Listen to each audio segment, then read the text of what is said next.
Hello, geography students. This is Mrs. Politsky, and I have your notes for Chapter 13, Section 3, talking about life in Eastern Europe and Western Russia.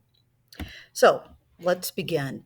Russia has faced big challenges following the collapse of the USSR or the old Soviet Union. And part of this is because of inflation or the rise in prices for goods and services, which was a problem not only in Russia, but really throughout Eastern Europe right after the fall of the Iron Curtain or the end of the Cold War.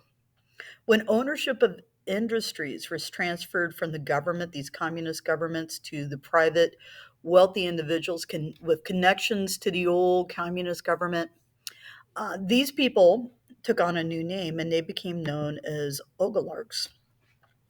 Today in Russia, there are quite a few billionaires, and a lot of these billionaires who you see pictured kind of in the bottom right hand corner profited at this period of time, and this is how they became very wealthy individuals.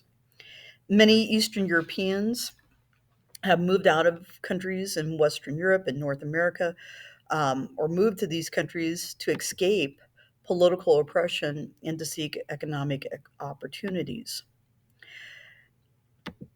Vladimir Putin, who became president of Russia in 2000 after Russian leader Boris Yeltsin resigned.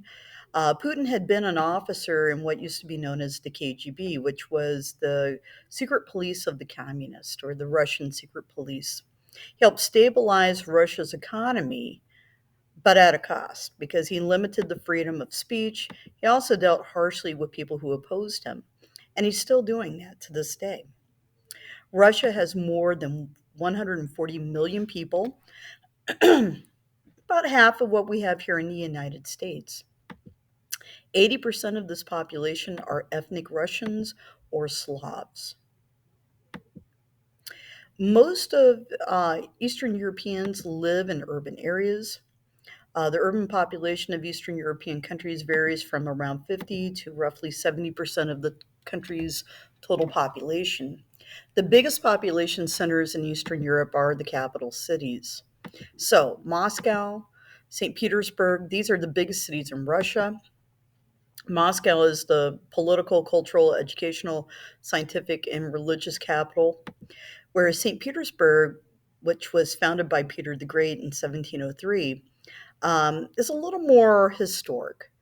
Other Eastern European cities that are bigger population centers are Kiev, Minsk, Budapest, Warsaw, and finally Prague. Russia has more than 120 different ethnic groups. Originally, most were Slavs that spoke one language. As they settled in different parts of Eastern Europe, geographic barriers separated them. They developed their distinct languages and cultures. Most Slavs belong to or belong to one of the three categories. They're either Eastern Slavs, which would be Russian, Ukraine, Belarus; Western Slavs, which are Polish, Slovakian, or Czech; and then finally South Slavs, which are Bulgarian or Balkan. Some countries in Eastern Europe have a large percentage of people who do not practice any religion. In most of the region, however, Soviet repression strengthened religious faith. The dominant religion in most countries is Eastern Orthodox Christianity. It's a kind of a years ago there was a division in the Catholic Church prior to the Protestant Reformation. This is kind of where the Eastern Orthodox Church came from. In several countries, the majority of the people are Roman Catholics. The majority of Albanians are Muslim.